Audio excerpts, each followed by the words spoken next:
Oi, pessoal, tudo bem? Boa tarde a todos.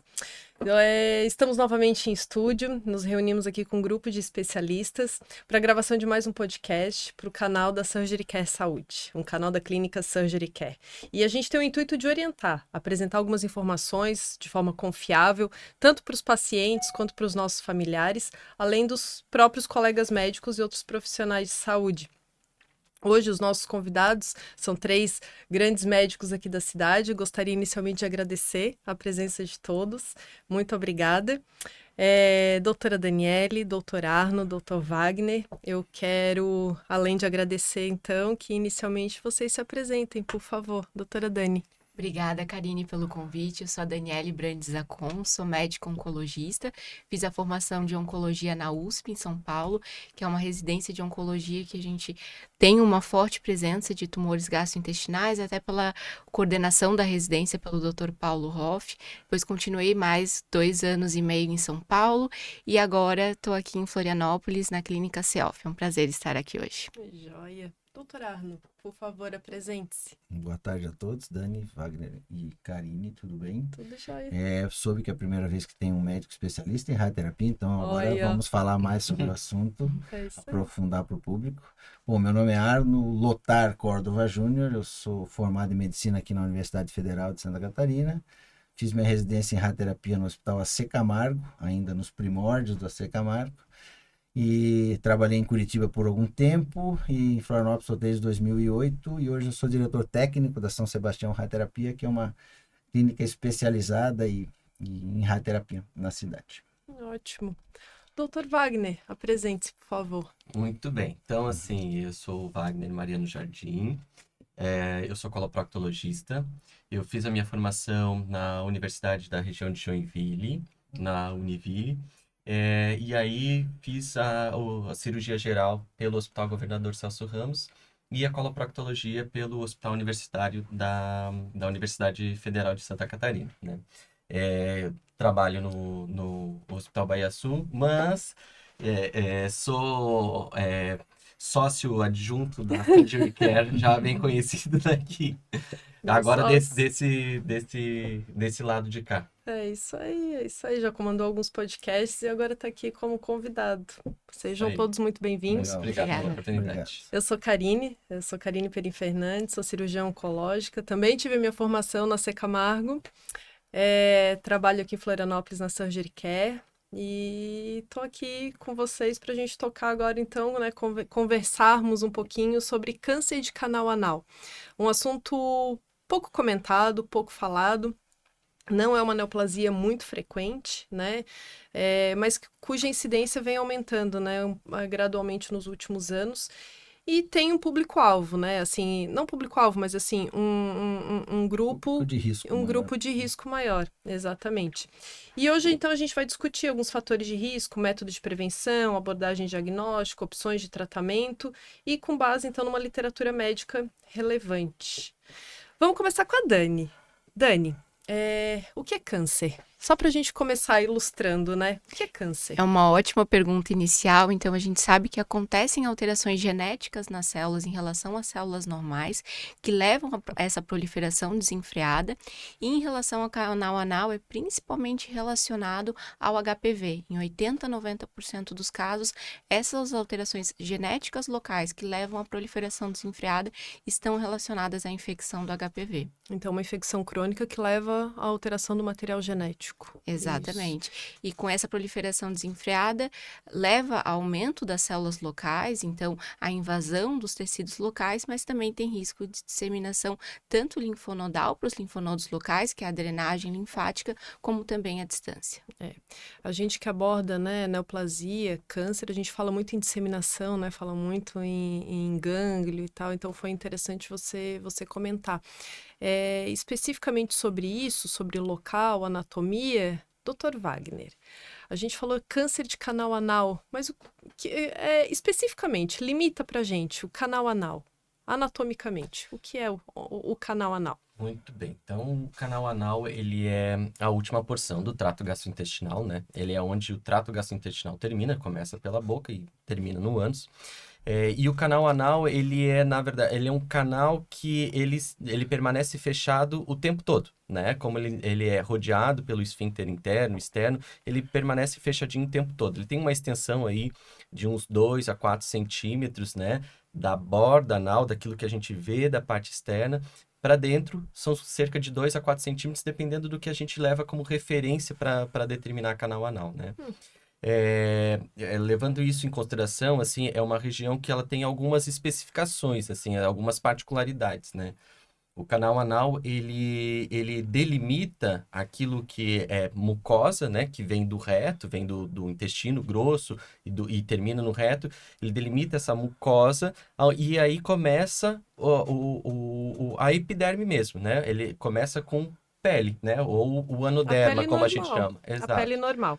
Porque assim, para quem está nos assistindo, né? Mucosa é uma pelezinha de revestimento interno, vamos dizer assim, né? A gente tem Perfeito. mucosa dentro do intestino, a gente tem mucosa na boca, a gente tem mucosa dentro do nariz.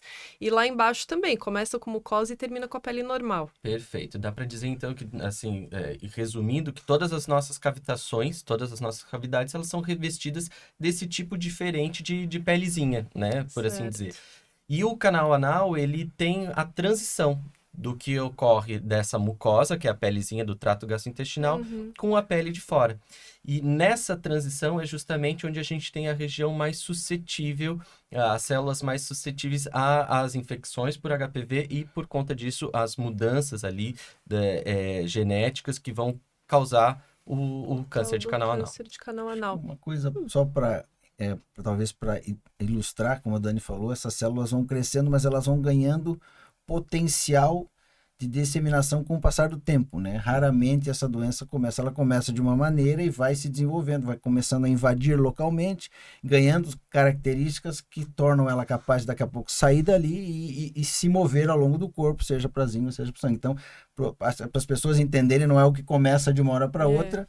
Daí a importância de diagnóstico precoce. Você não, às vezes a doença está tão avançada que ela já ganhou características de invasividade local e possibilidade de metástase à distância. Então acho que isso é uma coisa importante que define a precocidade diagnóstico igual a menor invasividade, vamos dizer, o menor potencial da doença progredir, né? Isso, esse é o termo, né? É algo progressivo, né? Que começa de um jeitinho, mas que vai evoluindo. E como a gente fala em diversas neoplasias, o diagnóstico precoce aumenta de forma proporcional a chance de cura, né? Sim. Por isso que é importante, mais pra frente a gente vai comentar de sinais e sintomas, ficar atento a isso, buscar ajuda, já que o diagnóstico precoce é o principal preditivo de chance de cura de qualquer paciente. Assim, levando em consideração o câncer de canal anal também tem as suas particularidades, né? E ele é um câncer que, a princípio, ele tem a particularidade de ele ter uma invasão loco-regional primária muito exuberante antes de se espalhar para outros órgãos, de forma geral, né? Falando, generalizando assim, né? E mesmo assim, a gente tem diagnósticos, e aí acho que é compatível também com a realidade de vocês, diagnósticos sempre em um estágio mais tardio, dificilmente, por conta de toda a vergonha que pode ter da exposição da região anal, etc. O paciente leva muito tempo para procurar ajuda, né? Então, a identificação de sinais precoces, né? Que levam o paciente a ficar atento e procurar auxílio médico é importante. Por isso que é importante esse podcast, vamos Com gerar certeza. informação. Wagner, mas então esse câncer de canal anal, né, do qual a gente está se referindo agora, é diferente daquele câncer coloretal que a gente faz a prevenção com colonoscopia, né? Com certeza. Então, assim, É outra doença. quando a gente tem alguns tipos de tumor que podem acontecer na região anal, mas quando a gente fala de câncer de canal anal propriamente dito, a gente está falando do câncer associado ao carcinoma espinocelular. Isso, esse é o nome. Esse é o nome. Quando faz a biópsia, o câncer de canal anal é basicamente... Existem outros tipos, né? Mas eu acho que esse é o nome do câncer de canal anal, né? Essa é a doença a qual a gente está se referindo. E esse, assim como a doutora Dani falou, esse é um tumor diretamente relacionado a infecção pelo HPV, né? Diferentemente do adenocarcinoma, que é o tumor do reto, do intestino grosso, que ele acontece de uma outra forma, né? Que ele não está associado à infecção pelo HPV. Então, o meio de prevenção, o meio de rastreio desses pacientes é completamente diferente, né? Inclusive, assim, o paciente pensa que eventualmente ele pode estar bem assistido quando ele faz uma colonoscopia, no que se refere ao exame do canal anal, quando na verdade isso não acontece. A colonoscopia, ela não é o exame mais adequado para a gente avaliar o canal anal. Ele acaba sendo algo que acontece sem querer, assim, né? Não é o exame específico para isso. Por isso que é de suma importância, a partir do aparecimento de sinais e sintomas, ou até mesmo se você se encaixa dentro de um grupo de risco, rastrear o câncer de canal anal. Como é que a gente faz isso? Indo ao médico, ao especialista adequado, ao coloproctologista, para que faça-se o exame adequado dessa região, né? Direcionado. Eu acho que seria legal a gente falar rapidamente, talvez para o público que está nos vendo, o que é o HPV, na verdade, né? Que é um vírus, na verdade, que a gente tem e ele é causador de câncer ou não. A verruga comum pode ser causada pelo HPV, assim como neoplasias. Então, existem subtipos inúmeros disso, né? Desse vírus, e esse vírus está na gente e, por alguma razão, ele tem um potencial mais oncogênico ou não. Então, esse vírus também pode ser prevenível. Talvez a gente pode falar sobre isso também, né? Está envolvido com outras doenças, como câncer do colo uterino, tumores de cabeça e pescoço. Então, é um vírus, para as pessoas saberem, ele pode fazer feridinhas do bem ou pode causar neoplasias, né? Acho que é importante. É isso aí. Até por isso a gente tem a classificação entre os grupos de HPV de alto risco, que é principalmente o 16 e 18, que tem uma vacina disponível no sistema público de saúde, que deve ser iniciada antes do primeiro contato sexual, então no final da infância, começo da adolescência, e é fundamental para prevenir, que nem o próprio Dr. Arno comentou, diversas neoplasias, né? Câncer de colo uterino, câncer de canal anal e câncer de cavidade oral também, que são tumores associados ao HPV. Grande parte, né? A gente sabe que muitas pessoas convivem com o vírus, não é porque tem o vírus do HPV que vai ter câncer, né? Independente do sítio, mas a infecção crônica, a incapacidade do organismo de expulsar esse vírus é que pode causar uma infecção crônica e a tal da alteração do material genético, né? A mutação genética da célula e aí causar uma lesão, que daí vamos juntar tudo que todo mundo já falou, né? Que pode gerar o câncer, mas que pode gerar também algumas lesões pré-neoplásicas e depois que vira câncer, pode virar um câncer que inicialmente não dá metástase, mas que pode ir progredindo. Então, a gente conseguiu dar uma resumidinha. Eu acrescentaria, já que a gente falou de vacina, né? Primeiro, assim, a gente tem que desmistificar algumas coisas, né? Por que a vacina é tão importante no controle, na prevenção dessa doença, né? Estima-se que 90% aproximadamente da população sexualmente ativa vai ter contato com algum subtipo de HPV ao longo da vida, dentro das centenas de tipos que a gente tem de HPV, né? Levando isso em consideração, esse alto contato que a gente tem com o vírus, obviamente, a maior parte não se traduz em doença crônica, né? Obviamente, a maior parte não vai se traduzir em câncer, seja de canal anal, seja de colo de útero, mas existe uma alta exposição. E levando em consideração que a gente tem uma vacina que pode prevenir, né, que é a infecção crônica e as doenças deletérias que oriundas disso, seria muito importante a gente falar da importância da vacinação ainda nos estágios mais da infância, né? Ela está disponível, né, pelo Ministério da Saúde para crianças e adolescentes, mas também para alguns pacientes e alguns grupos específicos, né, especialmente os imunossuprimidos também. Ela está disponível para os pacientes de até 45 anos, né, pelo Ministério da Saúde. Então é importante. É uma vacina que tem muitos poucos efeitos colaterais, a gente ouve falar muito pouco, tem muitos poucos registros, não porque a gente registra pouco, mas porque ocorrem poucas intercorrências ocorrências realmente, né? E a capacidade de prevenção dela é muito boa. É Eu muito acho que vai se importante. beneficiar, porque indiretamente vacinando meninas contra câncer de colo uterino, meninos eventualmente para não serem vetores, transmissores, nós vamos indiretamente acabar talvez diminuindo essa incidência do canal anal. Não vai ser uma campanha específica para câncer no canal anal, porque é muito raro, Sim. mas indiretamente, enfim, vai talvez a gente diminua por esse efeito acumulativo para outras doenças, né? É isso aí. Já que a gente tem o radioterapeuta aqui, ele, né, ele é fundamental na abordagem, né, do câncer, do paciente com câncer de canal anal, mas a gente precisa introduzir algumas informações, Arno. O que é o tratamento com radioterapia? Para que a gente usa a radiação dentro da medicina? Tá. Fala pra gente. Vamos tentar, talvez eu fale um pouquinho a mais, mas eu acho importante alguns conceitos básicos, né? A gente lembrar do colégio, tem um espectro de radiações, que começa desde as ondas de rádio, vão até a ultravioleta. A radioterapia se situa naquela ponta do espectro, onde a gente tem uma radiação com uma energia capaz de causar dano definitivo no DNA. Então, e essa energia é muito alta. Se a gente pensar uma mamografia, tem 30 kV, 30 kV, por exemplo. Já a radioterapia começa com 6 milhões de eletronvolts. Então, é uma energia completamente mais densa. E com isso, ela consegue causar, com poucas exposições, dano ao material genético das células. Tanto células normais, obviamente, quanto as células doentes. A diferença entre elas, como a gente começou a falar, as células do câncer, elas são aberrantes por natureza. Então, elas não têm um mecanismo de reparo tão bom. Então, qual que é o mecanismo básico da radioterapia? Ela agride o grupo amigo e o grupo inimigo. Só que as células normais, elas têm, entre o intervalo, porque a radiação é feita a cada 24 horas, vamos dizer assim, a gente pode falar um pouquinho mais. Então, nesse intervalo, as células normais conseguem fazer um reparo do seu DNA. A gente tem vários mecanismos de reparo. E a célula doente, como ela já é uma célula aberrante, às vezes ela não consegue fazer esse reparo. Então, a gente vai matando, por exemplo, uma célula normal a cada 1000 células doentes, por exemplo. Então, essa capacidade da radioterapia conseguir causar dano no DNA é basicamente relacionada também à sua energia e à sua potência. A gente usa a maioria dos serviços trata somente câncer com radioterapia, né? Na nossa clínica, a gente tem um perfil um pouco diferente.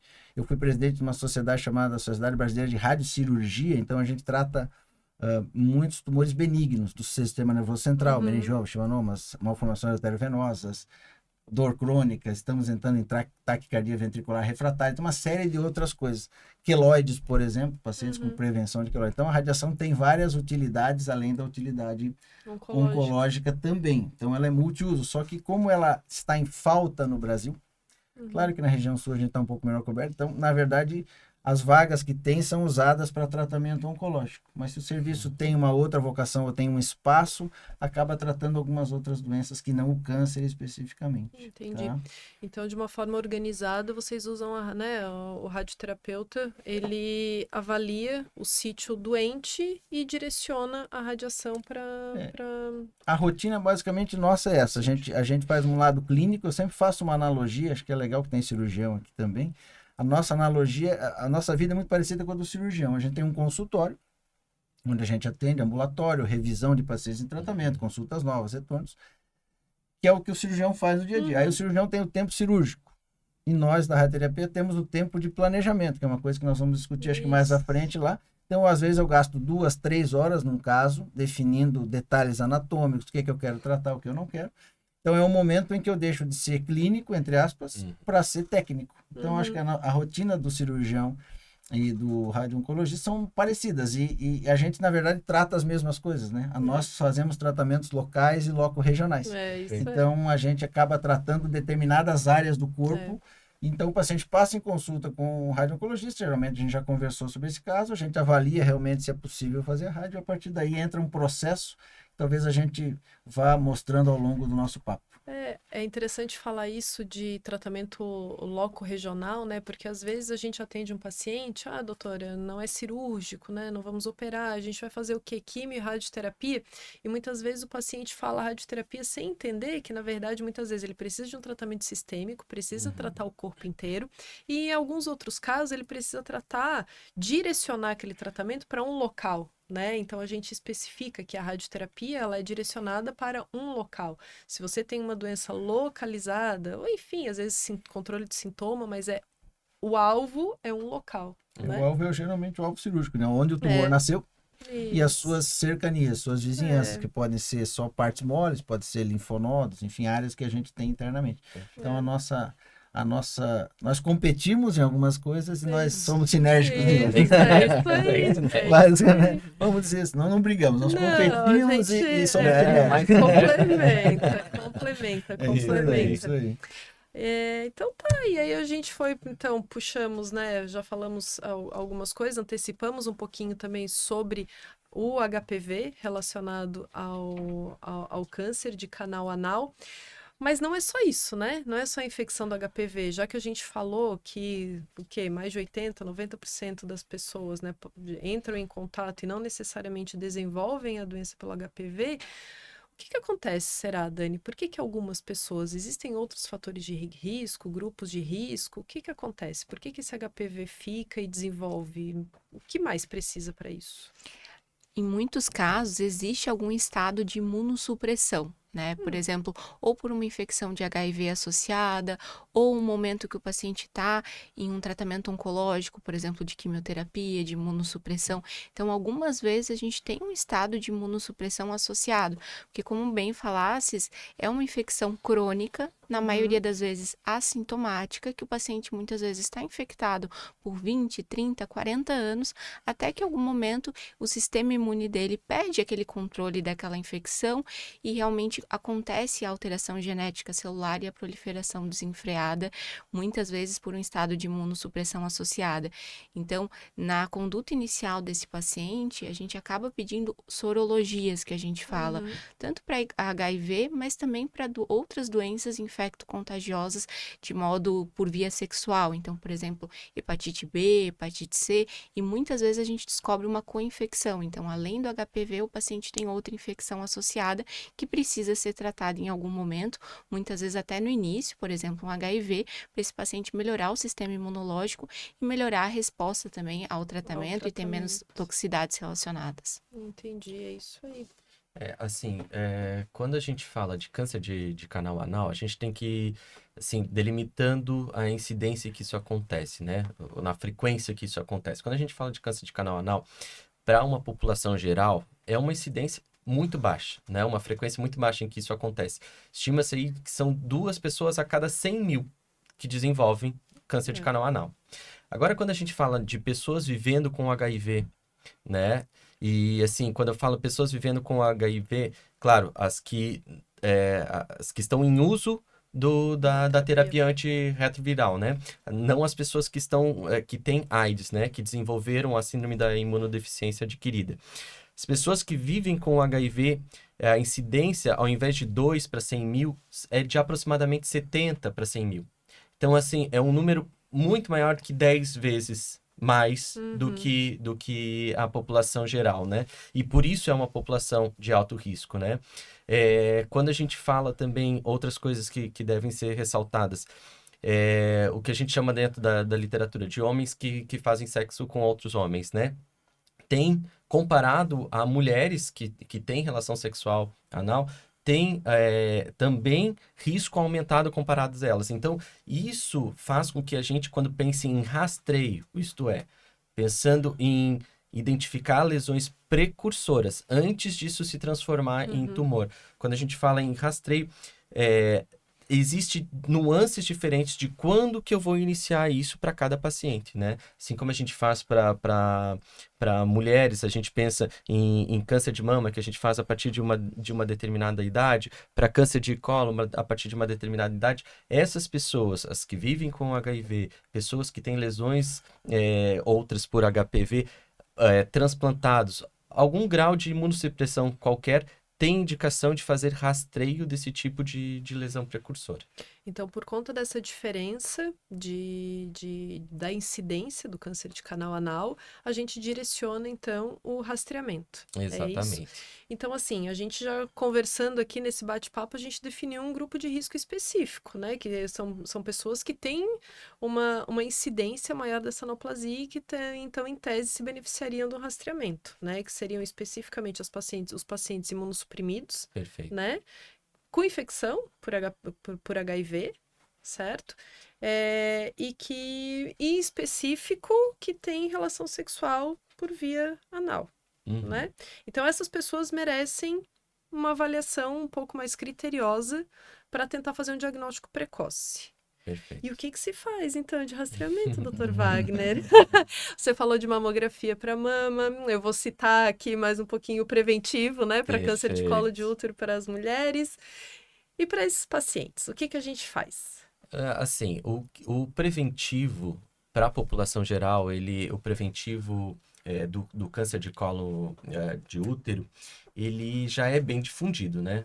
A mulher, praticamente, desde que entra na sua vida sexual, ela já é levada pela mãe, pelo familiar, ao posto de saúde para entrar em contato com esse tipo de exame, né? E a gente faz, basicamente, a mesma coisa, só que na região anal, né? Porque a gente está falando, o câncer de colo de útero, ele está relacionado também às infecções por HPV. Então, é a mesma analogia, né? Então, da mesma maneira como a gente vai ao médico, a mulher, no caso, ao ginecologista, para a coleta do preventivo, do câncer de canal anal, a gente faz o mesmo.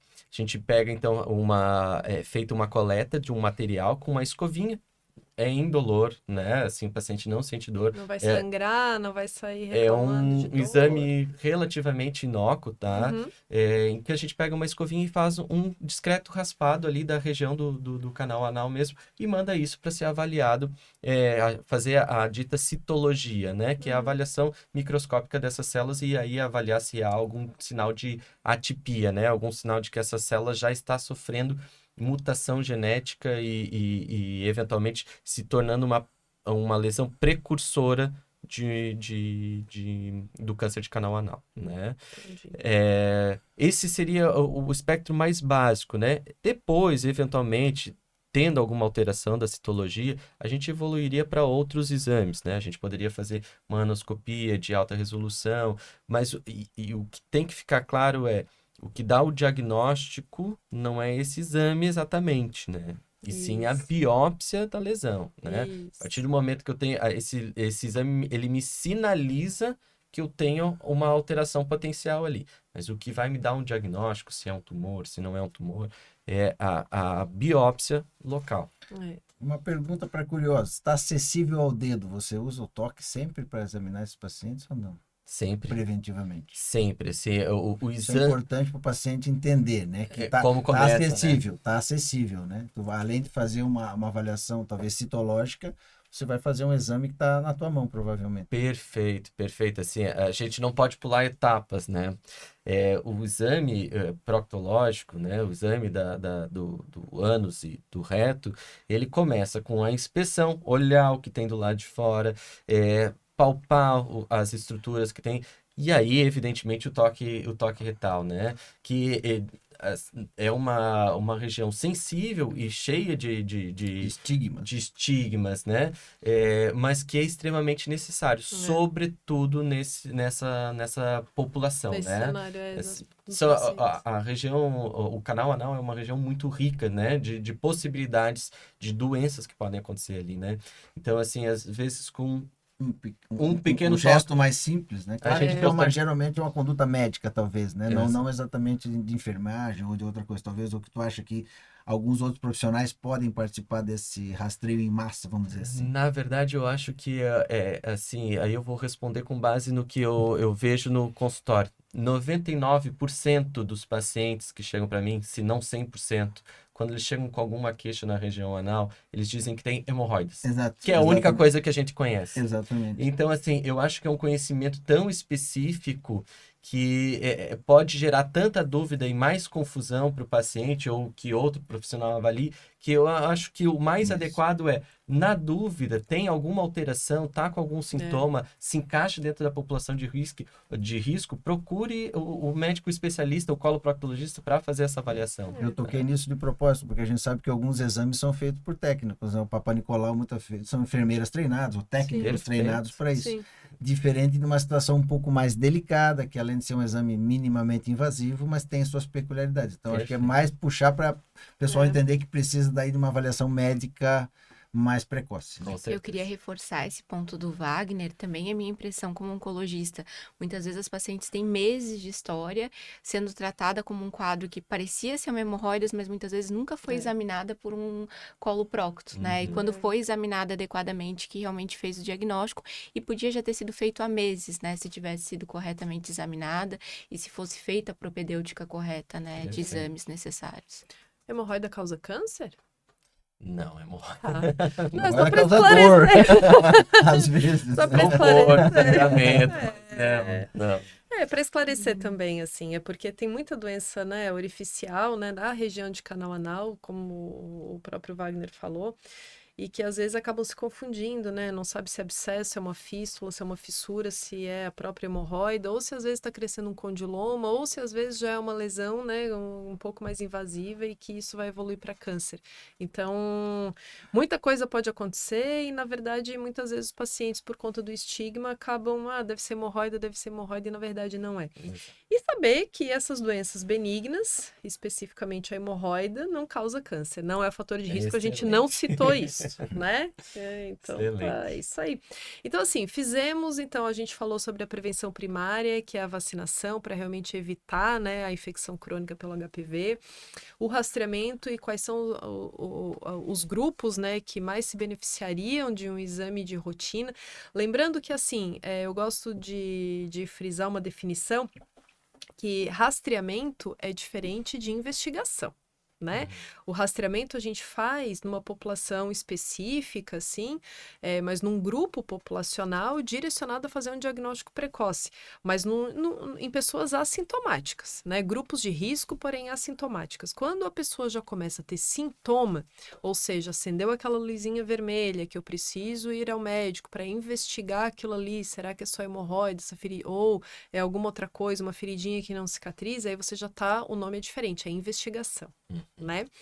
Independente da situação, seja numa investigação de queixa ou uma alteração no exame de preventivo do câncer de canal anal, o diagnóstico é sempre biópsia, né? Histopatológico, né? A gente tira um fragmento, um pedacinho daquele tecido e leva isso para análise. Leva isso para análise. Então, a gente fez a biópsia e o nome do câncer de canal anal é o espino celular, é isso? Em 90% dos casos, exatamente. Dos casos. É pele, né, Dani? Pode acontecer, nada impede, ter um melanoma, até um próprio adenocarcinoma, ou algo misto, né? Mas grande parte das vezes, mas a gente vai direcionar mais para esse, né? Para não confundir. Eu achei bem importante comentar isso, porque o tratamento que a gente está comentando e vai comentar é sobre o carcinoma de células escamosas ou espino celular, né? Os outros subtipos que são raros têm outros tratamentos específicos. É isso aí, por isso que é importante uma avaliação, né? Uma análise multiprofissional. E a gente tá aqui, né? A gente tem um oncologista, coloprocto, radioterapeuta, cirurgião oncológico, mas a gente não pode esquecer do radiologista, né? Do patologista. A gente é muito bem servido aqui, graças a Deus, mas é de extrema importância, da medicina nuclear também. Então, enfim. Dani, depois que a gente faz um diagnóstico, a gente tem uma biópsia, e aí, infelizmente, esse nosso paciente vem lá, carcinoma espinocelular. Qual que é o próximo passo? Estadiamento, né? Assim como para outras neoplasias, o estadiamento é entender o grau de envolvimento pela doença, né? Então, o tamanho da neoplasia ali, do tamanho do carcinoma no canal anal, se tem o grau de profundidade, de invasão de tecidos vizinhos, se tem acometimento dos gânglios linfáticos, dos linfonodos, que é o primeiro local de drenagem, e também a gente precisa fazer alguns outros exames de tórax, abdômen superior, como o próprio Dr. Wagner comentou, não é comum ter doença metastática, sintomática, né? A maioria das vezes o acometimento é só local, loco-regional, mas precisa excluir isso ao diagnóstico. Então, esse paciente pode ser tanto estadiado localmente, o melhor exame é a ressonância magnética de pelve, mas é importante pelo menos realizar uma tomografia de abdômen superior, tomografia de tórax, em alguns casos considerar o PET, né? O PET-CT é um exame que a gente consegue ver melhor, principalmente a parte de linfonodos à distância, né? A gente acaba fazendo mais diagnóstico de doença, muitas vezes em outros sítios, e isso pode direcionar o tratamento, inclusive da radioterapia. Muda bem, né? E serve como um marcador biológico da nossa resposta, né? Se depois de um tempo de tratamento a gente tiver um PET negativado, isso reforça mais ainda que um exame físico normal, os exames endoscópicos normais e um PET-CT normal sugere que a doença realmente tinha ido embora. Então, esse PET inicial não é acessível a todos os pacientes, infelizmente, né? Mas eu acho que é um exame que pode, principalmente nos casos moderadamente avançados ou avançados, a gente precisaria... eu acho que é importante, sim. Sem dúvida, a gente, quando for falar de radioterapia, vai ver que muda completamente o nosso foco. A gente tem que saber onde tem doença e onde a gente acha que tem doença. São coisas bem diferentes e a gente define doses diferentes, tem mecanismos completamente diferentes de ação. Então... para casos, então, agora eu vou fazer a pergunta para casos mais avançados, assim, dentro da prática, seria o mais adequado, então, fazer acho que como a Dani falou, assim, por exemplo, a radioterapia, por exemplo, ela trabalha baseado em tomografia, nossos planejamentos, né? A gente pode conversar um pouquinho depois, talvez. É muito difícil separar o que é músculo do que é doença naquela região ali, né? Então, a gente tendo a ressonância magnética como um exame de delimitação anatômica é muito importante. Então, para a gente que vive, ou cirurgião, ou radiooncologista, precisa dessa imagem. Agora, o PET eu acho legal para isso, porque às vezes você tem áreas não suspeitas de linfonodo, a ressonância ou a toma, e daqui a pouco aquele linfonodo brilha e ele vai precisar de uma dose um pouquinho maior de radiação, por exemplo. Então, acho que esse exame... Agora, um tumor muito inicial, que talvez o público não entenda, mas, sei lá, estágios T1, T2, talvez a gente possa prescindir disso. Agora, tumores um pouco maiores, um pouco mais invasivos, vale a pena, porque ele tem uma chance de nos dar uma surpresa, às vezes, de linfonodo não só daquela região, às vezes um pouquinho mais para cima no abdômen, ou enfim, ou no mesorreto, que é aquela gordura ao redor. Enfim, a gente tem que pensar um pouquinho mais sobre isso. Então, a gente não tem radiologistas aqui, mas os exames radiológicos são fundamentais para esse estadiamento, né? Que é essa delimitação, né? Assim como comentasse, ter um bom radiologista, né, que seja acostumado com estadiamento de canal anal, e como comentasse, às vezes o linfonodo pode ser normal na imagem, mas no PET tem um aumento de captação. Então, até 20, 30% dos casos a gente pode ter um upstage, né, que é um aumento do estadiamento, e o importante é que essa área precisa ser tratada e a gente precisa descobrir isso antes de começar o tratamento. Exatamente, é importante.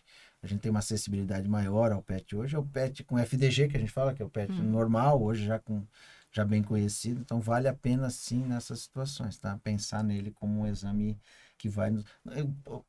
seria o cenário ideal, vamos dizer assim. Na prática a gente vai lidando com algumas outras situações, mas o cenário ideal poderia ser esse para nos ajudar. Certo. Então, o estadiamento a gente utiliza, né, para ver a extensão da doença, né, dentro do organismo e aí sim oferecer o melhor tratamento. Porque assim, não existe, existe, né, o melhor tratamento, mas para cada estadiamento, sim, né? Exatamente. Não é porque duas pessoas tiveram câncer de canal anal em estadios diferentes, uma tratou de um jeito, outra tratou de outro, que uma tá, né, são doenças diferentes, comportamentos diferentes. Então, isso que é importante, né? O tamanho da nossa martelada, né? É isso aí. Ela vai ser mais forte ou mais fraco, a depender da situação. E a melhor abordagem para isso é uma conversa que nem a gente está tendo nessa mesa, né? Que é multidisciplinar. Não se define o tratamento de um paciente com câncer de canal anal só com um médico, né? Então, precisa ter o cirurgião, o coloprocto, o radioterapeuta, o oncologista, o radiologista mostrando as imagens, o patologista, muitas vezes, para discutir o resultado da biópsia e individualizar a conduta e a melhor abordagem para cada paciente. Eu acho que a medicina está cada vez mais, e felizmente, cada vez mais se afastando daquela figura de um único médico, né? Do médico que sabe de tudo, ele tem que entender de tudo. Acho que é muito mais válido esse tipo de discussão, realmente, em que a gente consegue, cada um consegue agregar dentro da discussão o seu ponto de vista para a gente obter o melhor resultado para o paciente. Isso está acontecendo, né? A gente tinha exemplo nos Estados Unidos, o paciente é institucionalizado, ou seja, o paciente é do hospital, não necessariamente do médico, né? E no Brasil, claro, tirando hospitais públicos, o paciente privado, a gente não tem uma instituição única, um hospital grande, único. Então, na verdade, acaba tendo um guia, né? Mas a telemedicina, enfim, as teleconferências virtuais têm mudado isso. Então, hoje o paciente acaba sendo de todos um pouquinho. Claro que tem alguém que coordena isso, mas de todos um pouquinho. E isso muda a história do paciente. Eu sempre falo para o paciente. Florianópolis está muito bem nisso. A gente tem tem bastante reunião. Tem bastante. A reunite é forte, a inflamação da reunião. E quem ganha com isso são os pacientes. Os pacientes ganham, com certeza, com certeza. Então, a gente tem, como já introduzimos, né, tem várias abordagens terapêuticas, né? Tem diversas formas de tratar, a depender da doença, a depender do estadiamento. Wagner, lesões pré-malignas, tá a lesãozinha lá, a gente fez a biópsia, não veio câncer, não veio espino celular, mas veio uma célula lá, o patologista consegue dizer que tem a tal da displasia. E você fez o exame físico do paciente e vê que tem alguma coisa. O que se faz? Então, tem algumas modalidades, assim, vou resumir, né?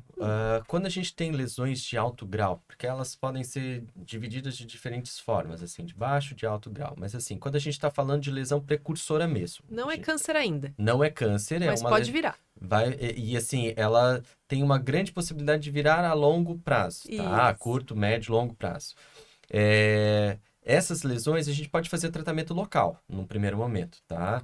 A gente, claro, o ideal, isso não é muito difundido na nossa sociedade, que é a anoscopia de alta resolução, tá? Que a gente consegue delimitar, a gente vai com uma lente de aumento e a gente consegue delimitar áreas que estão comprometidas com lesão de alto grau. Uma das opções que a gente pode fazer, e a mais comum que a gente utiliza quando a gente vê macroscopicamente a lesão, é fazer a eletrocauterização daquele bordo, daquela lesãozinha, né? Outras possibilidades, a gente pode usar, inclusive, alguns, por assim dizer, quimioterápicos tópicos, né? Remédio. Aplica remédio. A gente passa uma pomadinha que ajuda a tratar aquelas células ali, né? Esse é a primeira etapa que a gente tem para essas lesões, que é essa ideia quando a gente faz o exame de rastreio, identificar essas células com displasia, né? O que é a displasia? A primeira alteração desse tecido antes de se transformar em tumor. Então, a gente pode fazer cauterização da lesão e fazer tratamento tópico, né? São basicamente as modalidades. Ou, às vezes, quando a lesão já é invasiva, mas, assim, acabou de virar, né? Muito pequenininha e que não pega a musculatura. Essa é o melhor cenário, teoricamente, né? Quando a gente está falando de tumor, de canal anal, esse é o melhor cenário. Que a gente conseguiria fazer uma ressecção local, né?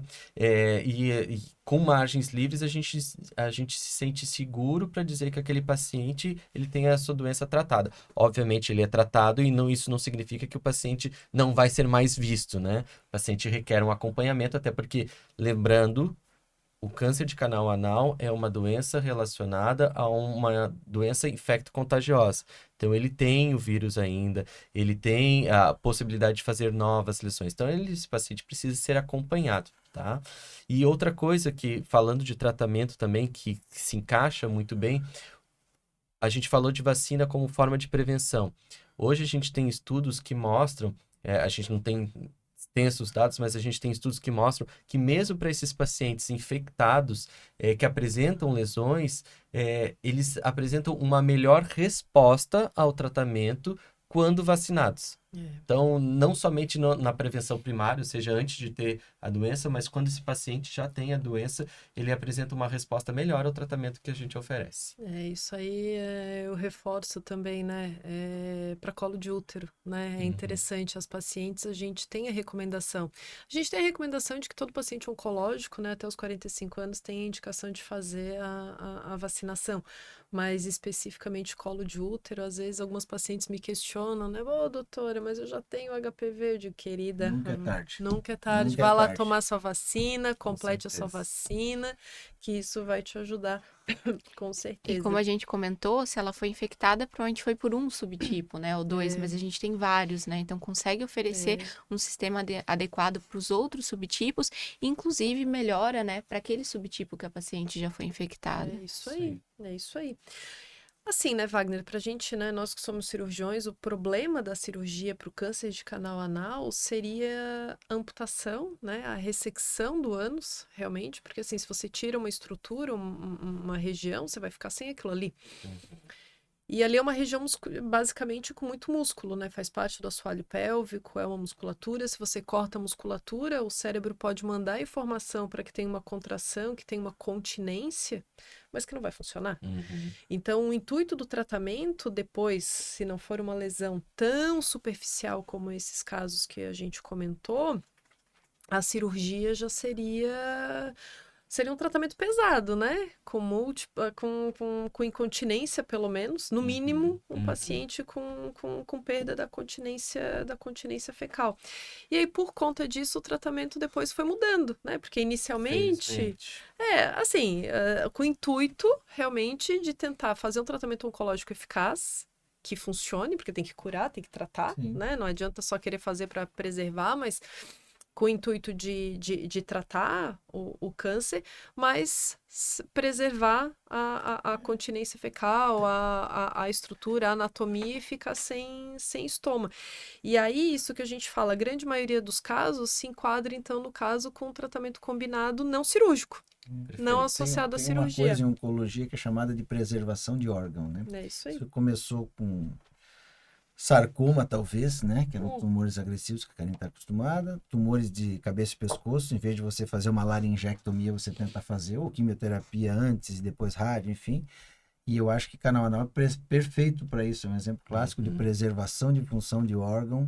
Quer dizer, você mantém qualidade de vida do paciente e tem grande chance de deixá-lo bom. E essa é nada melhor do que um órgão natural. Apesar de, às vezes, um pouco danificado, melhor do que você não tê-lo, né? Então, acho que essa acho que tratamento do tumor de canal anal entra nesse grupo de tumores com preservação de órgãos, né? Acho que isso é uma coisa interessante. Porque, assim, se a gente fala em tratamento cirúrgico para câncer do canal anal, dá para dividir em basicamente dois.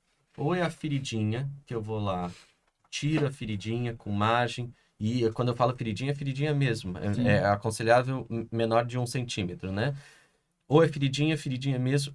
Quando eu falo da outra modalidade de tratamento cirúrgico, é um tratamento cirúrgico radical, em que a gente está falando da amputação do ânus, né, do canal anal, e com isso eu determino para o paciente que ele vai ficar com uma ostomia, né, com uma bolsinha, pelo resto da vida. Definitivo. Então, assim, é uma cirurgia que ela é muito mórbida, né?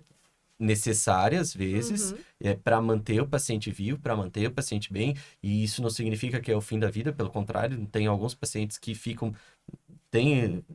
vivem muito bem com a sua ostomia, mas não é o que a gente quer, né? A gente quer detectar precocemente para que a gente não tenha que fazer um tratamento tão agressivo para eles. O Dr. Wagner foi lá, fez a biópsia e, infelizmente, não era mais para operar, com o intuito curativo. Não era um pouquinho mais profundo. Daí a gente mandou para a doutora Dani. Doutora Dani, o que você, assim, um paciente com câncer de canal anal, como é que é esse direcionamento agora, a partir daí? Ele fez os exames de estadiamento, a doença já não era mais precoce, né? É localmente avançada, um pouquinho mais profunda, ou eventualmente algum sinal ali de que tem algum gânglio comprometido. Quais são os passos agora? O que se faz? Então, como é a condução de cada caso de câncer de canal anal, principalmente tumores mais localmente avançados? A gente sabe que até 1980 todos os casos iam para uma cirurgia mais agressiva de amputação abdominoperineal. E além de ser uma cirurgia mutilante, né, o paciente acaba ficando com uma ostomia, colostomia definitiva, a gente sabia que tinha uma alta chance de recorrência, de voltar à doença, tanto no local como em outros locais. Então, a chance de cura desse paciente não era elevada em tumores localmente avançados submetidos à cirurgia agressiva. E isso mudou o paradigma em 1983, então agora há mais de 4 décadas, que foi um estudo pivotal, estudo coordenado pelo Dr. Nigro, que mostrou que a gente poderia tratar esses pacientes com radioterapia, e depois a gente viu que a combinação de radioterapia associada à quimioterapia ganhava chance de controle local e aumentava a chance de cura desse paciente. E é interessante, depois o Dr. Arno vai explicar melhor da parte da radioterapia, mas a quimioterapia nesses pacientes tem 2 papéis principais. Um já comentasses, né, doutora Karine, que é evitar a recorrência à distância, então se tem alguma célula em circulação sanguínea, conseguir matar essa célula e evitar que depois de alguns anos ela aumente nesse outro local, e esse paciente tem um envolvimento de doença metastática, mas a quimioterapia também sensibiliza as células à ação da radioterapia. Então, ele aumenta o efeito local da radioterapia. E hoje em dia o padrão, se esse paciente não tem contraindicação, é ser submetido com doença localmente avançada, os casos não operáveis, ao tratamento combinado, então iniciado de forma concomitante de quimioterapia. A gente usa 2 quimioterapias, uma fluoropirimidina e uma quimioterapia das classes da platina ou mitomicina, então ou cisplatina ou mitomicina, em concomitância ao tratamento de radioterapia. Qual que é a tua preferência das drogas? Vai de usar mitomicina ou não? Enfim, o que tu achas de passar um pouco sobre toxicidade que tu esperas do tratamento para esses pacientes da quimioterapia? Como é que tu imaginas assim? Toxicidade das drogas. O que o paciente vai sentir fazendo, por exemplo, cisplatina ou mitomicina? É uma coisa um pouco mais técnica, mas talvez seja importante tu falares assim. Os estudos iniciais todos foram com mitomicina, que era amplamente disponível tanto no Brasil como em outros países. E, infelizmente, não é mais disponível no Brasil, então a gente só consegue ter acesso com a importação. E isso, às vezes, requer tempo, né? E a gente teve estudos comparando cisplatina com mitomicina. Foi um estudo que mostrou que a cisplatina não foi superior à mitomicina, mas os resultados foram muito semelhantes. Então, hoje em dia, até pela velocidade de começar a tratar logo o paciente, a gente faz a cisplatina combinado a uma fluoropirimidina, que pode ser de forma endovenosa ou via oral. De forma geral, as toxicidades é muito mais da combinação, né? Claro que o paciente pode ter efeitos gastrointestinais do tratamento, então diarreia, náusea, mas hoje em dia esses efeitos são muito mais manejáveis, porque como a gente conhece esses efeitos colaterais, a gente não espera o paciente ter, a gente já medica de forma preventiva, né? E claro que esse paciente precisa ser muito de perto acompanhado tanto pelo oncologista como radioterapeuta durante o tratamento e pelo coloproctologista, tanto durante o tratamento como depois em toda a fase de segmento. Com certeza. É isso aí. Então ele vai, passa em consulta, o oncologista avalia, né, os exames de imagem, faz a solicitação da medicação e aí ele vai passar também com o radio-oncologista. Ele já começa a fazer radioterapia na primeira consulta? Já chega querendo, né? Começa amanhã? Depende. Tem pacientes que começam amanhã. Existem doenças e a gente classifica na clínica assim. A gente dá 3 notas para o paciente. A gente tem um paciente que recebe a nota 1, por exemplo, uma compressão medular, um sangramento ativo abundante, uma síndrome de veia cava. Esse paciente talvez tenha que começar hoje mesmo. Agora, a maioria dos pacientes a gente classifica de uma maneira que, sei lá, em 10 dias ou 15 dias, no máximo, esse paciente está começando o tratamento, porque existe um processo até chegar lá, né? Eu acho que talvez a gente possa falar um pouquinho sobre isso, sobre né? como que você define, né, o campo, o tal do campo da radioterapia. Como que é feito isso? Eu já vivi as 2 etapas. E dizem que essa geração é a melhor porque ela já viveu o analógico e o digital, né? Então isso às vezes isso vale para a radioterapia também. A radioterapia nunca foi ruim. A radiação é a mesma desde o tempo do Röntgen. A radiação é igual. A diferença é que a gente não conseguia separar muitos tecidos sadios da doença. E aí os efeitos benéficos geralmente eram mascarados por uma toxicidade. Eu me lembro de tratar pacientes com tumor de canal anal que eles tinham que parar o tratamento. Isso era comum. Lá no Zé Camargo, enfim, a gente via isso de rotina. Tamanha o grau de radiodermite, de inflamação da pele, por exemplo, ou de diarreias intensas, né? Então, hoje, o que mudou a radioterapia foi a capacidade da gente fazer planejamento em 3 dimensões. Então, todo paciente que vai fazer radioterapia, ele recebe uma tomografia daquela região. Vai tratar a região de pescoço, uma tomografia daquela região. Vai tratar um tumor de canal anal, uma tomografia da pelve. E aí a gente define em cada tomografia o que eu quero tratar e o que eu quero proteger. Então eu desenho onde está o reto, onde está a bexiga, a cabeça de fêmur, intestinos, O que é? Ah, bom, aí eu não consigo. Bom, tumor e o músculo. Bom, vamos usar a ressonância. A gente funde essas imagens. Nossos softwares hoje fundem imagens de tomografia com ressonância com PET-CT. Então, eu pego a ressonância e jogo. Bom, o tumor está aqui, desenho. Então, tudo é desenhado nesse paciente. Por isso que eu digo que existe um tempo cirúrgico, que é aquele tempo em que a gente define toda a estrutura importante. Definiu isso, aí a gente tem a outra etapa, que é saber o que eu vou dar de radiação para cada situação. Então, o paciente é tomografado, depois ele passa por vários profissionais até chegar no médico e a gente define qual é o campo de radiação. Então, no passado, para vocês terem uma ideia, a gente irradiava baseado em raio-x. Existia nas clínicas um simulador, que imitava um aparelho de radioterapia, só que fazia raio-x. Ah, então nós vamos ali de L5 a S1, vamos pegar os forames obturadores, vamos passar 2 centímetros da lateral da pelve, lateral... Então a gente passava com a radiação em tudo aquilo. Ali tinha doença, mas ali tinha muito tecido normal. Então, era curado, mas com toxicidade. Hoje, a gente, baseado na tomografia, eu consigo desviar as estruturas que não precisam receber radiação. Então, isso faz uma diferença brutal, né? E aí existem técnicas de radioterapia que são mais buriladas e que conseguem literalmente fazer com que a radiação faça a curva. Então, não tem por que eu irradiar toda a bexiga do paciente. Não tem por que toda a extensão do reto, talvez o mesorreto com uma dose X. Então, eu vou definindo estruturas baseadas nessa tomografia. Então, entre o paciente consultar e começar lá, 15 dias, 10 dias, é o tempo que ele vai levar para que a gente tenha tudo programado. Eu acho que talvez a gente possa esclarecer um pouco mais disso, senão a gente depois pula que como é que a gente escolhe as doses e o que a gente faz, né? É interessante falar, assim, que como que seria a rotina desse paciente, né? Ele vai começar, então, assim que é feita, então, a prescrição, a quimioterapia, a medicação, vai fazer concomitante à radioterapia, será? Depende. Mas na maior parte das vezes o cenário ideal é começar junto, ou no mesmo dia, ou na mesma semana, exatamente para ter essa ação de sensibilização das células neoplásicas, das células do câncer à radioterapia, e também para maior prevenção de recorrência à distância. E geralmente a gente faz na primeira e na última semana de tratamento, o tratamento quimioterápico. E é importante ressaltar que não só a gente conseguiu diminuir efeitos colaterais de o paciente, por exemplo, não ficar com uma colostomia, não passar por uma cirurgia de grande porte, mas a gente aumentou a chance de cura do paciente, né? A maior parte dos pacientes com esse tratamento vão ter uma resposta radiológica completa, né? E até é importante entender depois como acompanhar esse paciente, né? O paciente, até no final do tratamento, será que respondeu completamente? Será que eu já estou sem evidência de doença? E a gente sabe que a ação da radioterapia, né? A doutora Ana vai explicar melhor, demora, né? Então, geralmente a gente repete os exames de imagem 3 meses depois, 12 semanas, mas mesmo que esse paciente com 12 semanas pareça ter algo residual pelos exames de imagem, pela avaliação do coloproctologista, muitas vezes esse paciente de 12 a 26 semanas, 30% que tinha doença residual evolui para a resposta completa, que é o nosso objetivo no tratamento e é alcançado na maior parte dos casos. Lembrar isso, assim, o tratamento, que é uma coisa que a gente pode falar, assim, a gente tem hoje tecnologia em radioterapia para tratar doenças numa sessão só, por exemplo, né? Isso vale para nódulos pulmonares, nódulos no fígado, lesões no cérebro.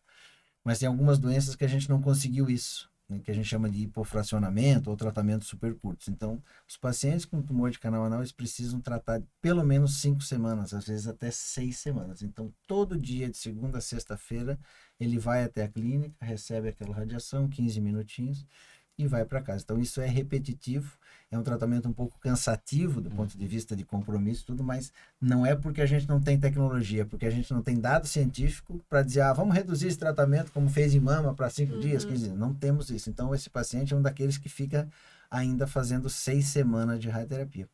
Uma coisa que a gente falou dos exames de imagem, as doenças, elas são geralmente relacionadas à dose de radiação. Então, quanto mais doença eu tenho, mais dose eu tenho que dar. Então, por isso é importante a gente saber onde tem doença ou não, né? Então, o que a gente engloba naquele campo de radioterapia? A gente desenha linfonodos da região inguinal, por exemplo, que eles estão longe, mas eles são uma série de células neoplásicas. Então, a gente desenha essa região, desenha linfonodos, que são ínguas dentro da pelve, desenha o mesorreto, que é aquela gordura ao redor, e além do tumor primário. Então, é um campo de radiação relativamente grande, né? Só que Onde não tem doença, eu posso fazer 60% da dose. Então, eu não preciso da dose plena se o paciente, por exemplo, não tem nenhuma íngua palpável ou visível na virilha. Ele vai receber ali 60% da dose, junto com a sensibilização da quimioterapia. Essa doença está tratada. É a doença que eu não vejo, que a gente chama de subclínica. Agora, a doença que eu vejo, se ela tem mais que 3 ou 4 centímetros, a dose já vai ser bem maior. Então, os pacientes vão de 5 semanas e meia até 6 semanas e meia, às vezes, de tratamento, a depender do tamanho das linfonodos, dependendo do tamanho do tumor primário. Então, no final da rádio, é muito comum ainda a gente ter um pouquinho de doença residual, como a Dani falou, e a gente, a partir daí, espera um pouco. Então, se o paciente tem uma doença pequena, 25, 28 sessões é suficiente. Se o paciente tem doença um pouco maior, 30 sessões, 31. Só isso faz diferença? Faz diferença completamente. Aquele final da radioterapia, se você acrescenta mais 10, 15% de dose, às vezes é o suficiente para curar o paciente. Então tem que saber que esse tratamento é longo, mas ele é super moldado e pintado para cada estrutura receber aquilo que ela merece. Não precisa dar mais dose onde não precisa. Então isso também ajudou a diminuir bastante a toxicidade, né? É definitivamente cirúrgico, né? Exatamente, é cirúrgico, é ali mesmo. Isso aí. É ali que a gente tem que dar mais ou menos dose de radiação. A cirurgia evoluiu, a radioterapia evoluiu, a oncologia evoluiu, e isso reflete maior chance de cura e menos efeitos colaterais para o paciente, né? Melhorou. Só assim, o que a gente vê de efeito colateral da rádio que é importante. Todo mundo, primeiro, a rádio queima. A rádio, na verdade, não queima, ela faz uma inflamação. Eu sempre faço uma analogia com o sol. Se você é branquinha, pega sol e fica vermelho, você vai ficar vermelha com a rádio. Se você pega um sol e já fica preta, você vai ficar mais escurinha com a rádio. Mas a gente não trata a pele porque quer nunca, a gente trata a pele de forma inadvertida. Por exemplo, você pega um câncer de mama ou de cabeça e pescoço. O alvo está abaixo da pele. Então a pele acaba sendo um alvo indireto. A região anal, ela é uma região, geralmente está coberta, é uma região que fica mais aquecidinha. Então é como se a gente aumentasse o risco do paciente ter uma assadura naquela região. Então a gente tenta usar laser de baixa potência, usa cremes, pomada, gel, a gente tem, além dos cuidados todos técnicos, a gente usa esses cuidados. Porque a radiação, ela não... O ideal é que você irradie algo redondo ou quadrado, porque a dose é mais homogênea. Quando você tem várias curvas no corpo, é impossível você prever exatamente. Então, provavelmente, aquela região perianal vai receber uma dose de radiação um pouco maior, mesmo que eu não queira. Então, às vezes, ali recebe 10% a mais. Então, ali eu tenho que ter um pouco mais de cuidado. Apesar de a gente não estar tratando a pele ao redor do ânus, está muito próximo, então esse paciente acaba tendo radiodermite ou inflamação da pele como uma complicaçãozinha. Aí as outras são diarreias que ele pode ter associadas, uma queixa urinária mais leve, mas talvez a pele da região perineal seja a nossa área de maior risco para a gente ter... Isso é ruim para alguns pacientes que por alguma razão têm algum grau de incontinência, que acabam tendo que usar fralda ou, enfim, algum tipo de proteção, porque isso você piora aquele ambiente, né? E você deixa ele mais suscetível a infecções secundárias e reações de pele, né?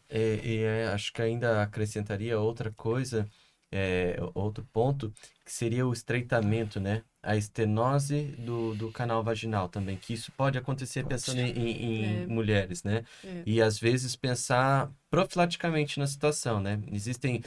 Não tem nenhum método bem delimitado de como, quando fazer isso, mas existem alguns métodos para a gente tentar evitar ou minimizar o risco de Existem alguns trabalhos que usam diariamente um dilatador vaginal. Né? Como se fosse realmente um dilatador. Você introduz na vagina, porque daí você protege, você fica mais com a parede posterior da vagina, que está em contato mais em relação ao reto e região anal.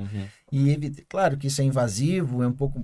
Na prática a gente acaba não usando, né? Sim. Mas alguns trabalhos referem o uso disso diariamente como uma maneira de, primeiro, você visualizar bem a vagina no planejamento, nessa etapa toda, e depois também de proteção.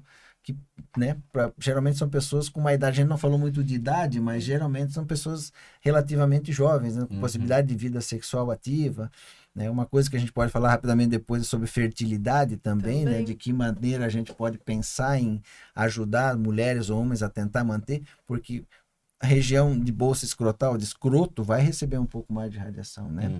E as células gonadais, aquelas que produzem o espermatozoide, elas são muito sensíveis à radiação. Então, esse paciente também talvez precise fazer uma preservação. Como ele vai ficar curado, se ele tem vontade de ser pai, ele precisa talvez criopreservar isso. Enfim, tem coisas que a gente pode depois, lá na frente ali, passando essa etapa de tratamento, conversar, né?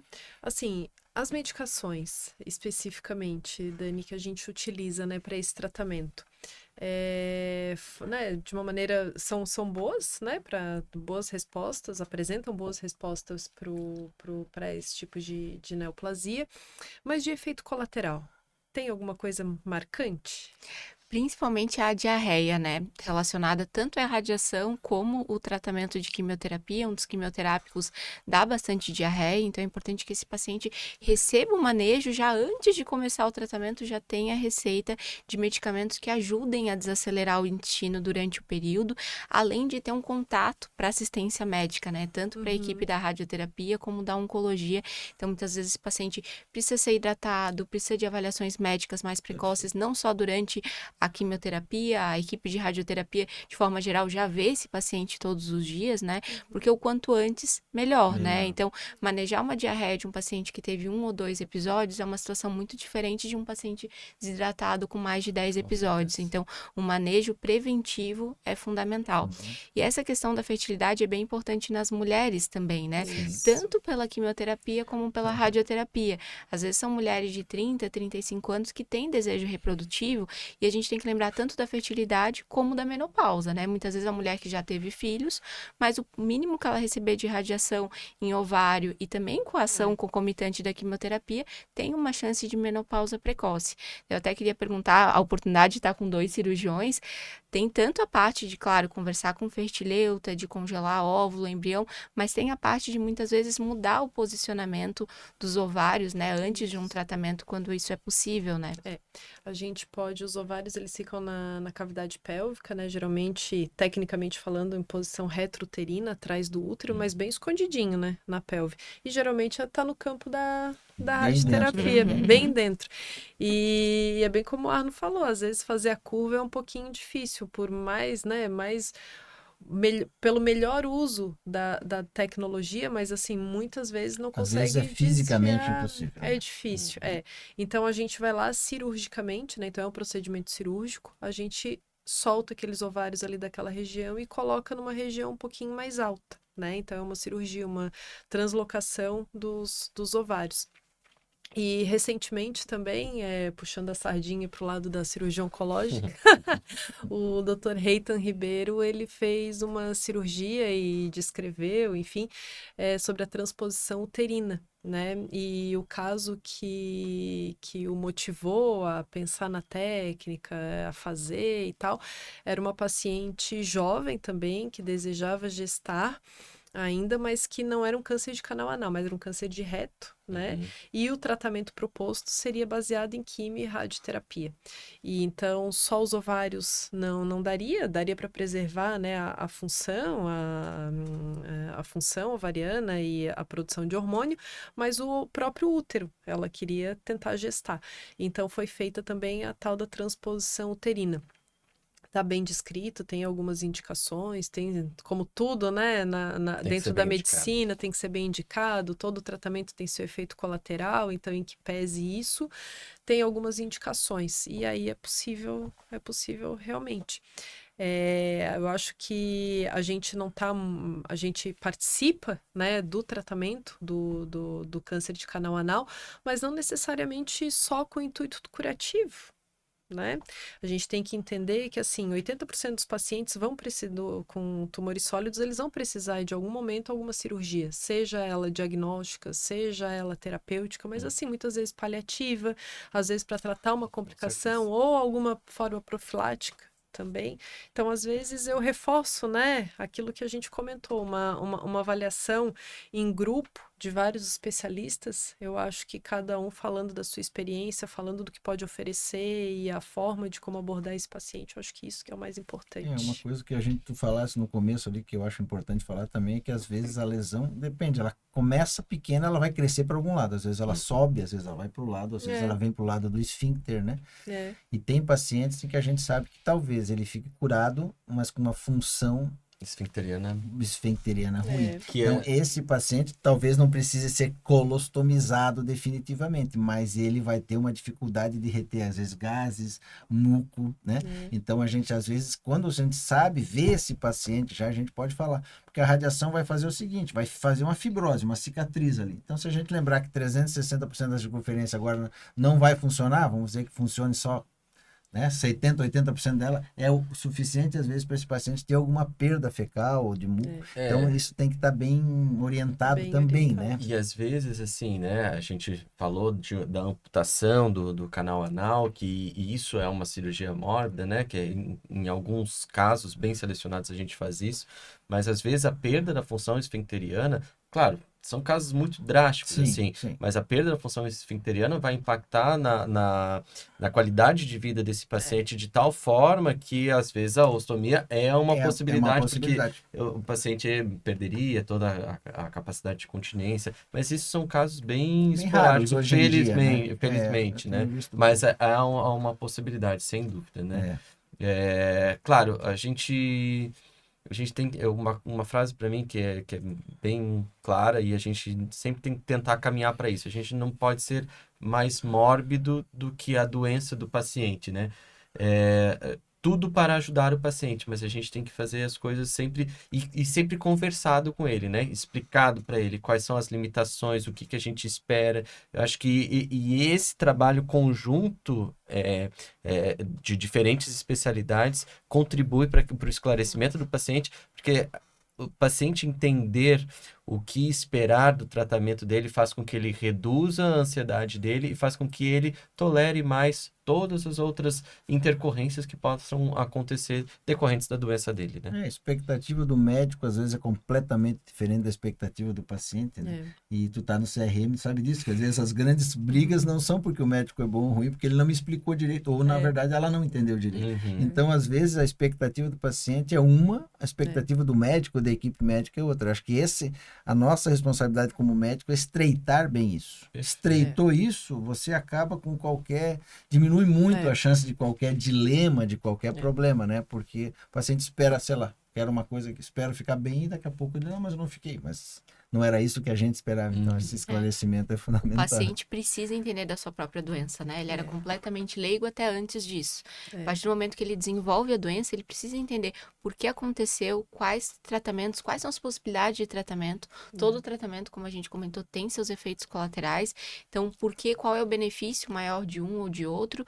E pensar não só na chance de cura de paciente ou prolongar a sobrevida do paciente, mas pensar qual a qualidade de vida que esse paciente vai ter depois do diagnóstico.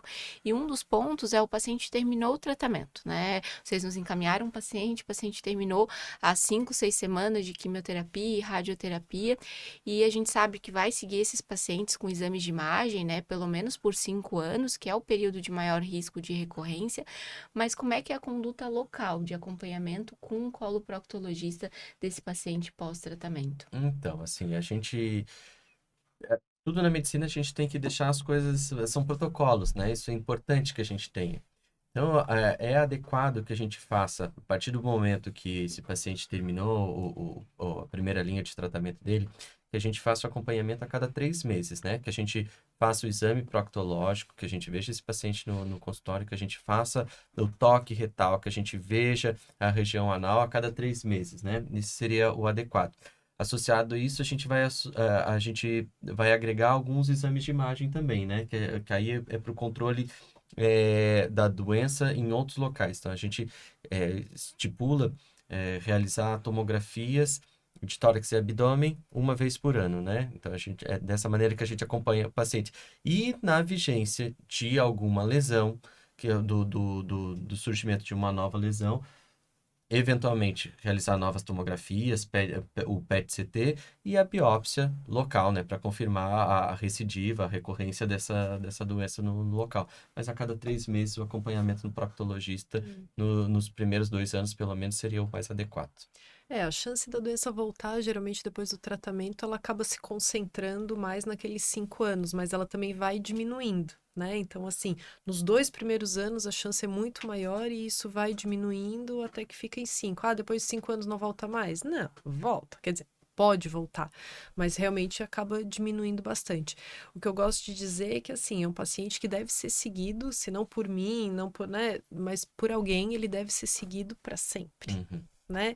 Independente do seu tipo de câncer, não esqueça, porque se você teve, em algum momento você foi exposto àquele fator de risco.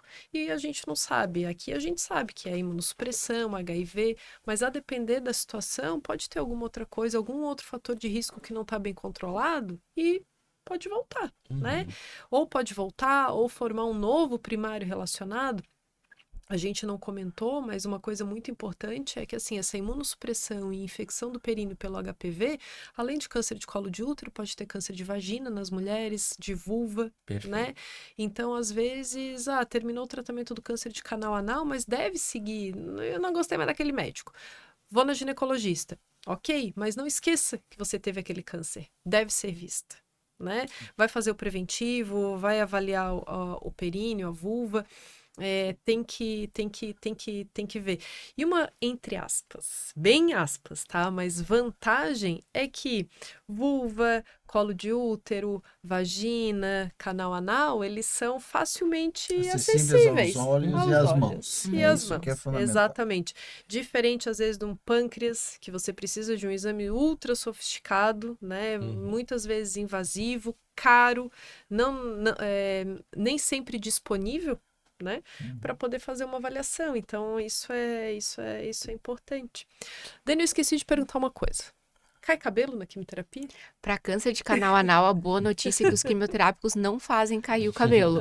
E é uma ótima notícia tanto para homens como para mulheres, porque muitas vezes o paciente quer continuar trabalhando e não quer ter o estigma da parte oncológica. É cabelo do médico.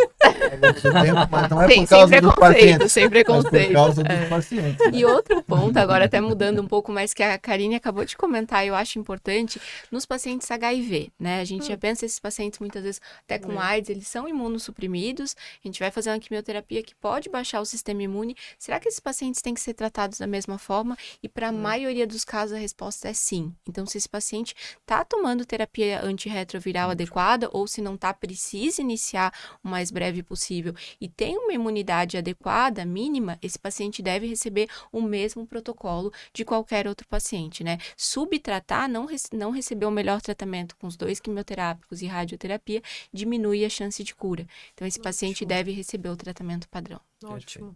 Então, essa doença, ela também, né, a própria infecção pelo HIV, necessariamente a gente tem que acompanhar isso também, né? É fundamental fazer os exames regulares durante o tratamento e segmento do câncer de canal anal. Imprescindível, né? Lembrar que, na verdade, o HPV, voltando para o início da conversa, o HPV, a maior parte das pessoas que têm relações sexuais vão entrar em contato, só algumas vão desenvolver a doença, relacionada a, geralmente, imunossupressão.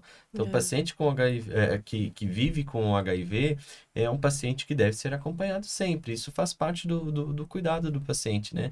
Tenha ele câncer de canal anal ou não, mas dentro desse contexto importantíssimo, né? Então, não tem como ter uma boa vitalidade se a gente não levar em consideração todos os aspectos desse paciente. Bom, complementando daí o tratamento do paciente, em alguns casos, infelizmente, ele pode não ter, né, uma resposta completa depois na reavaliação desses pacientes. Eu gosto de frisar os pacientes que fazem tratamento combinado, que, novamente, né, não é uma resposta, terminei a radioterapia, agora eu não tenho mais lesão, mas, doutor, eu tô sentindo um carocinho, eu tô sentindo, diminuiu. Isso é uma resposta progressiva, né?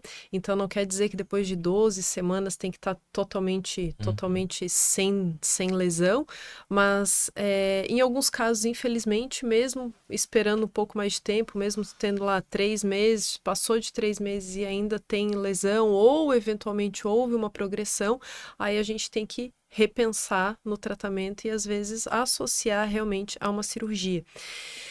E aí acaba que, infelizmente, a gente tem que operar essa região e muitas vezes a gente precisa realmente deixar uma colostomia definitiva, né? Em alguns casos acaba sendo uma amputação abdômeno-perineal do reto com a ressecção ali do períneo, do canal anal. Então tem toda a ressecção do intestino, do mesorreto, a amputação do canal anal. E em alguns casos, não é sempre, mas em alguns casos, esses pacientes podem ter, às vezes, algum gânglio comprometido também na região inguinal e a gente precisa abordar isso. É uma cirurgia mais mórbida, realmente. Voltamos lá ao início do tratamento, associada, né, a uma colostomia definitiva, a um fechamento ali do períneo. É um tratamento prévio, né? Também. Isso. E é um tratamento prévio, né? Isso e pode agora, piorar um pouco. Não cicatriza adequadamente, muitas vezes, né? Então, assim, mas é a opção que temos, né? Muitas vezes é realmente o que temos. E isso que vocês falaram é verdade. A gente agrega, né, Arno, mas a gente não... Você trabalha lá, eu trabalho aqui, a gente, né, em alguns casos a gente precisa trabalhar juntos, mas especificamente nesse caso, quando precisa fazer um resgate cirúrgico, realmente isso de não cicatrizar é que aumenta a chance de infecção, às vezes de deiscência de ferida. Então é um períneo que muitas vezes não cicatriza direito, aí a gente tem que usar algumas outras tecnologias, um curativo a vácuo, uma câmara hiperbárica, alguma coisa para ajudar na cicatrização. Em alguns casos, esses pacientes precisam de outras cirurgias daí para tratar alguma infecção associada, Lembrar enfim. que quanto mais tempo se passou da rádio, isso pode gerar mais risco. Às vezes, para tumores de reto, por exemplo, a gente faz rádio e quimioterapia, depois faz quimioterapia. Hoje em dia, em 4 meses você opera. Então, não tem uma fibrose, uma cicatrização instalada diferente de um tratamento. Apesar do canal não receber doses tão altas, ainda você tem um risco um pouco maior de dificultar. Tinha um trabalho antigo, depois eu não vi mais nada sobre isso, que a gente biopsiava ou examinava o paciente depois de 6 semanas da radioquímio. Se esse paciente tivesse lesão residual, não se esperava muito. Vamos fazer mais uma semana de radioquímio. Isso é uma coisa que acontecia às vezes. Hoje em dia a gente tem mudado um pouco, já tem aumentado a dose mais e tal, mas era uma coisa que antes acontecia por essa sensação. Será que vai diminuir ou não vai, né? Não vão perder o time. Se a gente deixar, depois não adianta mais. Às vezes faltava aquele soprinho de radioterapia e químio para... Então, às vezes, não é... Tem alguns autores que sugerem que a gente faça um exame manual e, às vezes, principalmente manual ou ressonância, após essas 5 semanas, para ver se, olha, não sumiu tudo. Eu planejava 5 semanas e meia, mas eu vou até 6 semanas e meia porque eu estou achando que ele não respondeu como deveria. Então, a gente talvez possa estar atento a isso. Claro que é um momento difícil para o paciente, porque quando ele está assado, machucado, e você fazer o toque ali, às vezes é um pouco dolorido, né? Desconfortável. Mas é um momento no final da rádio que pode-se pensar na possibilidade de juntos a gente avaliar uma necessidade de ir um pouco mais adiante daquilo que estava planejado. Vamos falar com o oncologista clínico, de repente, vamos fazer um pouquinho mais. Enfim, aí é caso a caso, né? Eu acho que, diante dessa complexidade de tudo que a gente está falando, uma coisa que acho que faltou a gente conversar, que é de suma importância, né, nesse contexto, que é não deixar chegar a esse ponto, né? A ponto de precisar de um tratamento cirúrgico tão agressivo assim. E isso a gente consegue fazendo através da identificação precoce dessas lesões. E aí entra o papel do paciente. O que o paciente experimenta quando ele tem câncer de canal anal, né? Qual é a diferença da hemorroida? O que ele vai experimentar? É um paciente, então o paciente deve ficar atento às seguintes alterações, assim. Se ele tem dor, desconforto na região anal ou perianal, né, ao redor do ânus, sangramento, prurido, a coceira é uma questão que chama atenção, e a famosa feridinha que não cicatriza. Então, assim, muitas vezes a forma do câncer do canal anal se manifestar é com uma feridinha que fica ao redor do ânus e que não cicatriza. E que ora sangra, não incomoda muito, sangra somente as evacuações. Então, para que a gente não tenha que evoluir para formas tão drásticas de tratamento e com tamanha morbidade, que a gente identifique isso logo no início, aumentando a possibilidade de cura, diminuindo a morbidade do tratamento. Essa é a parte educacional que eu tento levar sempre para os pacientes. Uma coisa assim que às vezes as pessoas estão acostumadas que é olhar para as suas fezes. A mudança da característica, do formato das fezes pode ser um chamativo também, né? Claro que geralmente para tumores mais avançados, vamos dizer assim, mas é algo que mudou o jeito ou mudou o calibre, enfim, algumas coisas que sim, a pessoa tem que ficar atenta a ela mesma, né? Eu acho que a gente tem que ensinar que ele tem que estar atento a ele mesmo. É isso aí. Sangramento às evacuações, né? Sempre é um achado que o paciente tem que levar em consideração. Ele não pode ignorar, ele não pode achar que é algo normal, que é algo corriqueiro e se acostumar com aquilo. Teve sangramento, tem que procurar assistência médica. E também não ficar esperando somente o sangramento para procurar assistência médica, né? Levar em consideração, estar atento aos sinais do seu corpo. A feridinha não cicatriza, mas não tá sangrando. Aí também não dá, né? Tá certo. É uma doença, assim, é uma doença, na verdade, que é muito pouco difundida, assim, muito pouco falada, né? Mas vamos pensar, o ginecologista vê, o urologista muitas vezes vê, o coloprocto, né, obviamente, acaba vendo, mas o próprio infectologista acaba vendo, sim, e nós que somos da área oncológica, né, direcionados a isso, obviamente, mas assim, é muito difundido a característica do o paciente. Né? Ele pode ter muitos médicos, então eu acho que é importante que todos estejam, né, habituados, tanto à prevenção, diagnóstico, né, tudo isso. Não, mas assim, deixa eu só perguntar um esclarecimento, né? A gente falou de, mas o paciente não está respondendo, mas talvez precise de mais um pouco de radioterapia. Pode fazer radioterapia ad eterno, assim, vamos queimando? Não queima, olha, né? Mas assim, pode fazer? Por que não faz até sumir? Porque na verdade, assim, né? O que limita a radiação? Não é a doença, são os tecidos normais ao redor. Né? Então, a grande vantagem da tecnologia foi essa. Hoje eu consigo tratar um tumor da cabeça do pâncreas, ver exatamente onde está o duodeno e só acertar ele. Claro que o pâncreas vai receber uma radiação tolerável, mas no passado isso não era possível. Então, na verdade, sempre o que limita a gente, nenhum tumor é resistente à radiação. Todos vão morrer com radiação. Impossível você não matá-los. O problema é o que está ao redor. Então, o risco é de lesar, você causar mais problema do que a doença. A vantagem desses tumores HPV relacionados é que eles são extremamente radiosensíveis. Então, você veja que a gente já faz isso para canal anal sem querer. A dose para pacientes com tumor de canal anal é 20% menor, por exemplo, que um paciente da região de cabeça e pescoço, que tem a mesma etiologia, é mesmo causado. Então, provavelmente, nós vamos conseguir reduzir, que a gente já vem estudando em oncologia, as doses para quem faz radioterapia de tumores HPV relacionados à cabeça e pescoço. Mas, a região do canal anal, a gente já sabe, por ser mais sensível, as doses são bem menores, né? Mas não dá para fazer radioterapia ad eternum por isso, porque os tecidos normais não vão tolerar.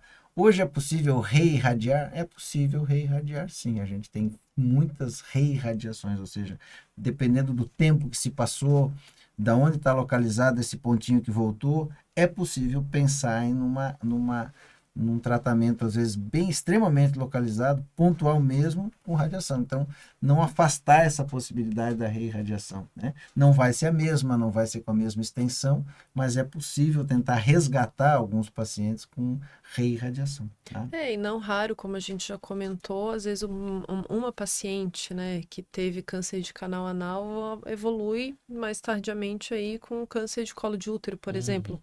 Não fez preventivo e eventualmente teve.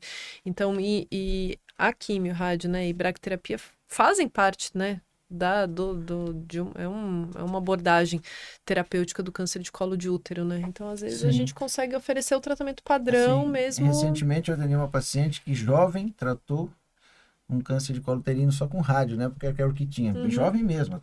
E aí desenvolveu um tumor de reto.